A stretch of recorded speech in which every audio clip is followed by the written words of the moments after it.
Hello everyone. Welcome back to Guide Pro. Many Android users do not realize that certain apps on their phone have permission to control Wi-Fi.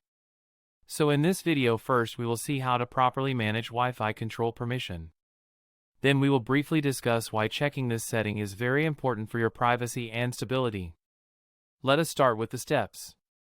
First, open Settings on your phone. Now scroll down and tap on Privacy Protection. After that, tap on Special Permissions. Inside this section, scroll down until you find Wi-Fi Control.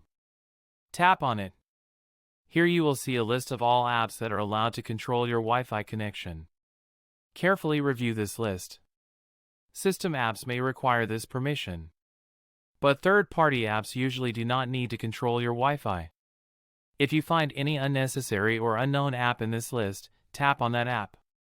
You will now see the option to allow or deny Wi-Fi control. Turn the toggle off to remove the permission. Repeat this process for any app that does not genuinely require network control. Now let us quickly understand why this matters. If an app can control your Wi-Fi, it can disconnect your internet in the background.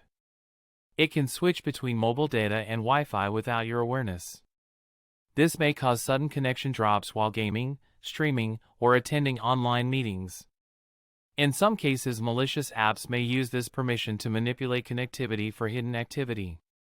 Even if the risk is low, there is no reason to give unnecessary apps this level of access. For better security, only trusted system-level apps should have Wi-Fi control permission enabled. Regularly checking special permissions like this keeps your Android device safer and more stable. That is how you properly manage Wi-Fi control permission on Android. If this video helped you, like the video. Subscribe to Guide Pro for more Android security and hidden settings fixes.